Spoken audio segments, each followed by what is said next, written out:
নমস্কার বন্ধুরা, ফিরে এলাম নতুন আরেকটি ভিডিও নিয়ে। সঙ্গে রয়েছি আমি অভিজিৎ। বন্ধুরা, ইতিমধ্যেই তোমরা হয়তো দেখেছো যে অনেকের আধার কার্ড ডিঅ্যাক্টিভেট করে দেওয়া হয়েছে এবং অনেকের বাড়িতে বাড়িতে এই আধার কার্ড ডিঅ্যাক্টিভেটের জন্য চিঠিও এসেছে। তো সেই চিঠিতে লেখা রয়েছে যে তারা যথেষ্ট নাগরিকত্বের পরিচয় কিন্তু প্রমাণপত্র দিতে পারেনি, তার জন্য কিন্তু ইউআইডিএআই এর পক্ষ থেকে তাদের আধার কার্ড ডিঅ্যাক্টিভেট করে দেওয়া হয়েছে। তো বন্ধুরা, তোমরাও কীভাবে চেক করে দেখে নেবে যে তোমাদের আধার কার্ড অ্যাক্টিভ রয়েছে নাকি ডিঅ্যাক্টিভেট করে দেওয়া হয়েছে। তো আজকের এই ভিডিওতে আমি তোমাদেরকে দেখাবো যে কীভাবে তোমরা চেক করবে তোমাদের আধার কার্ড অ্যাক্টিভ রয়েছে নাকি ডিঅ্যাক্টিভেট হয়েছে। তো চলো বন্ধুরা, তোমরা পুরো ভিডিওটা দেখতে থাকো। তো বন্ধুরা, তোমাদের আধার কার্ড অ্যাক্টিভ রয়েছে নাকি ডিঅ্যাক্টিভ রয়েছে সেটি চেক করার জন্য প্রথমে তোমাদেরকে গুগলে আসতে হবে। গুগলে আসার পর এখানে তোমরা সার্চ করবে myaadhar.uidai.gov.in। তো এটি লিখে সার্চ করার পর তোমরা দেখতে পাচ্ছ এই ধরনের একটি পেজ ওপেন হয়ে যাবে। তারপর তোমরা উপর দিকে স্ক্রল করবে, এখানে দেখতে পাচ্ছ বিভিন্ন ধরনের অপশান রয়েছে। তো বিশেষ করে আধার ডিঅ্যাক্টিভেটের কারণ হচ্ছে প্রথমে তোমরা দেখতে পাচ্ছ একটি অপশান রয়েছে ডকুমেন্ট আপডেট। তো তোমরা যারা তোমাদের আধার কার্ডের সঙ্গে কোনো রকম এখনও ডকুমেন্ট আপডেট করোনি, তোমরা অতি সত্বর তোমাদের আধার কার্ডের সঙ্গে ডকুমেন্ট আপডেট করে নেবে। যদি না ডকুমেন্ট আপডেট করে থাকো তাহলে কিন্তু তোমাদের আধার কার্ড ডিঅ্যাক্টিভেট হয়ে যেতে পারে। তো এখানে দেখতে পাচ্ছ এই 14/3/2024 এর লাস্ট ডেট রয়েছে এই ডকুমেন্ট আপডেট করার জন্য। তো এখানে কিন্তু তোমাদেরকে দুটো ডকুমেন্টস আপডেট করতে হবে, প্রুফ অফ আইডেন্টিটি এবং প্রুফ অফ অ্যাড্রেস।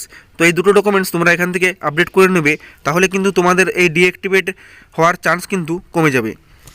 তো এই আধার কার্ড অ্যাক্টিভ রয়েছে নাকি ডিঅ্যাক্টিভেট হয়ে গেছে সেটি চেক করার জন্য তোমরা আবার উপর দিকে স্ক্রল করে যাবে। তারপর এখানে দেখতে পাচ্ছ নিচে একটি অপশান রয়েছে চেক আধার ভ্যালিডিটি।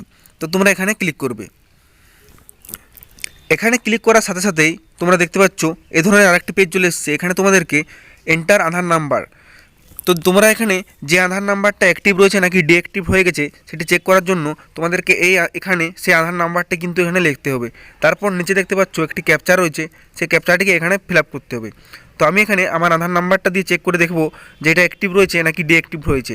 তো এখানে আমি আমার আধার নাম্বারটা লিখে নিচ্ছি। তো বন্ধুরা, এখানে আমি আমার আধার নাম্বারটি লিখে নিয়েছি এবং নিচে যে ক্যাপচাটি রয়েছে সেটি কিন্তু এখানে ফিল আপ করে নিয়েছি। তারপর দেখতে পাচ্ছ প্রসিড অপশানটি রয়েছে, তো এখানে আমি ক্লিক করছি। তো বন্ধুরা, প্রসিডে ক্লিক করার সাথে সাথেই তোমরা এখানে দেখতে পাচ্ছ যে আমার এখানে আধার নাম্বারটা কিন্তু অ্যাক্টিভ রয়েছে, তার জন্য এখানে একটা টিক চিহ্ন চলে এসছে এবং নিচে লেখা রয়েছে আধার ভেরিফিকেশান কমপ্লিটেড। তো বন্ধুরা, আর যাদের আধার নাম্বার ডিঅ্যাক্টিভেট হয়ে গেছে, তো দেখতে পাচ্ছ এই যে ছবিটা রয়েছে এখানে দেখতে পাচ্ছ যেভাবে লেখা রয়েছে আধার নাম্বার দিয়ে। তো তোমাদের যাদের ডিঅ্যাক্টিভেট হয়ে গেছে তোমাদের কিন্তু এরকম দেখাবে এবং এই টিক অপশানের বদলে এখানে দেখতে পাচ্ছ ক্রস চিহ্ন দেখাচ্ছে। তো তোমাদেরও যাদের ডিঅ্যাক্টিভেট হয়ে গেছে তাদের কিন্তু এইভাবে ক্রস চিহ্ন দেখাবে। তো বন্ধুরা, তোমরা যারা এখনও আধার কার্ডের সঙ্গে কোনো রকম ডকুমেন্ট আপডেট করোনি, তোমরা কিন্তু অতি সত্বর তোমাদের আধার কার্ডের সঙ্গে যে প্রুফ অফ আইডেন্টিটি এবং প্রুফ অফ অ্যাড্রেস রয়েছে এই দুটি ডকুমেন্টস তোমরা কিন্তু আপডেট করে নেবে, নাহলে কিন্তু যে কোনো টাইম তোমাদেরও আধার কার্ড ডিঅ্যাক্টিভেট হয়ে যেতে পারে।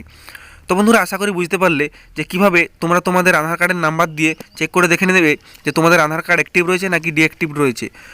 তো বন্ধুরা, যাই হোক, এই ভিডিওটা বেশি বড় না করে ভিডিওটা এখানে শেষ করছি। ভিডিওটা ভালো লাগলে লাইক কমেন্ট শেয়ার করবে, আর যারা চ্যানেলটিতে নতুন হয়েছো চ্যানেলটিকে সাবস্ক্রাইব করবে। দেখা হচ্ছে পরের ভিডিওতে। ধন্যবাদ।